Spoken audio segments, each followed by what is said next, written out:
Saya bicara dulu. Saya bicara dulu. Saya bicara dulu. Saya bicara dulu. Ya, saya bicara dulu. Ya.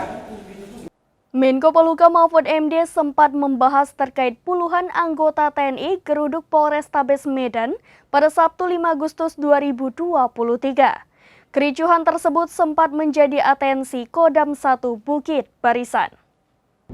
Menko Polhukam Mahfud MD sempat membahas terkait puluhan anggota TNI geruduk Polrestabes Medan pada Sabtu 5 Agustus 2023.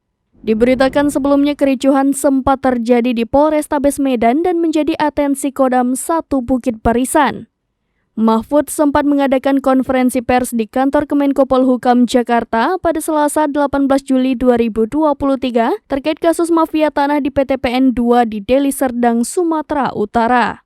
Luas tanah PTPN yang diduga hendak dicaplok oleh mafia tanah tersebut mencapai 464 hektar dengan potensi kerugian negara yang ditaksir akibat hal tersebut mencapai 1,7 triliun rupiah. Atas indikasi pemalsuan dokumen tersebut, pemerintah kemudian membawa kasus tersebut ke ranah pidana dengan tersangka bernama Murrahman.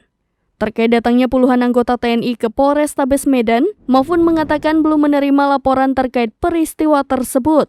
Ia juga belum bisa memastikan apakah peristiwa tersebut berkaitan dengan kasus yang pernah disampaikannya saat konferensi pers di kantor Kemenko Polhukam Jakarta pada Selasa 18 Juli 2023 terkait kasus mafia tanah yang ada di PTPN 2 di Deli Serdang, Sumatera Utara.